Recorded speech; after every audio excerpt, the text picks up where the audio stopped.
తమిళనాడులో చిన్నమనేని కేంపెట్టి అనే ఒక చిన్న ఊరు ఉంది. ఆ ఊరిలో ఏ దిక్కును చూసినా కేవలం పేదరికం మాత్రమే కనిపిస్తుంది. అయితే ఆ ఊరికి అవతల ఒక చిన్న గుడిసె ఉంది.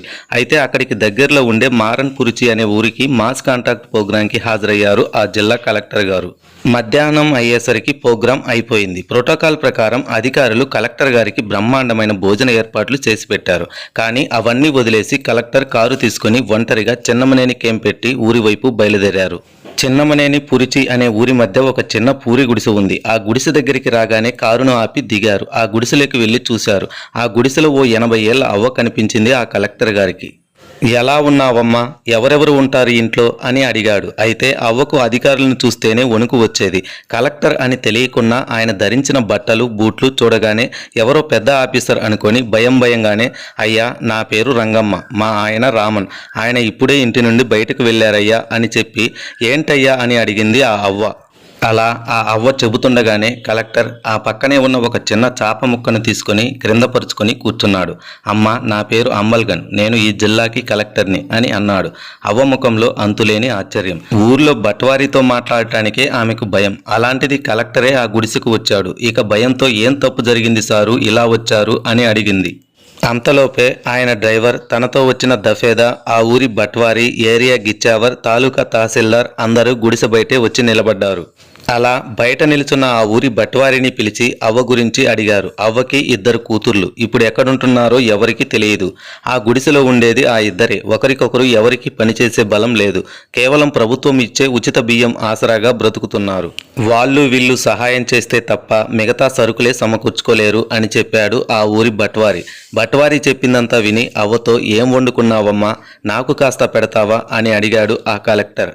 అవ్వ ముఖంలో మరింత ఆశ్చర్యం. ఇంకా వండుకోలేదయ్యా అన్నది. ఏం ఎందుకని అని అడిగాడు కలెక్టర్. ఇంట్లో సరుకులు లేవని చెప్పలేక అలా కలెక్టర్ ముఖం వైపు చూస్తూ ఉండిపోయింది ఆ అవ్వ. అయితే ఆ కలెక్టర్ ఎక్కడికి వెళ్ళినా క్యారియర్లో తన ఇంటి నుంచే మధ్యాహ్న భోజనం తీసుకెళ్తారు. అవ్వను గమనించిన కలెక్టర్ డ్రైవర్ని కేకేసి క్యారియర్ తెప్పించుకున్నాడు.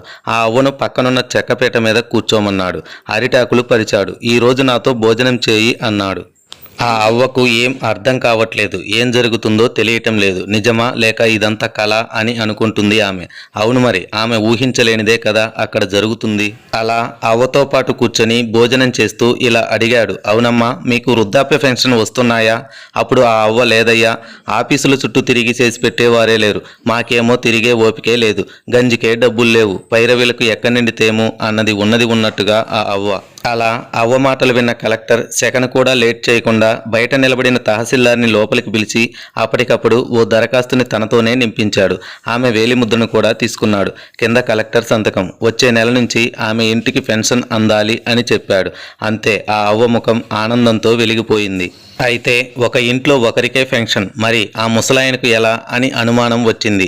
దానికి తహసీల్దార్తో ఆ ముసలాయనకు కూడా ఏ పథకం కింద ఏం ఇవ్వవచ్చో చూసి తనకు ప్రపోజల్ పంపించాలని చెప్పాడు. అంతేకాకుండా ఆ తాలూకాలో పెండింగ్లో ఉన్న పెన్షన్ దరఖాస్తులను వెంటనే క్లియర్ చేసి ఫైనల్ సంతకం కోసం నా దగ్గరికి పంపించాలని ఆదేశించాడు. అలా ఆమెతో మాట్లాడుతూనే భోజనం చేసేశాడు. సరేనమ్మా, మా అమ్మతో కూర్చొని భోజనం చేసినట్టుగా ఉంది అంటూ నమస్కరించి అక్కడి నుండి వెళ్ళిపోయాడు.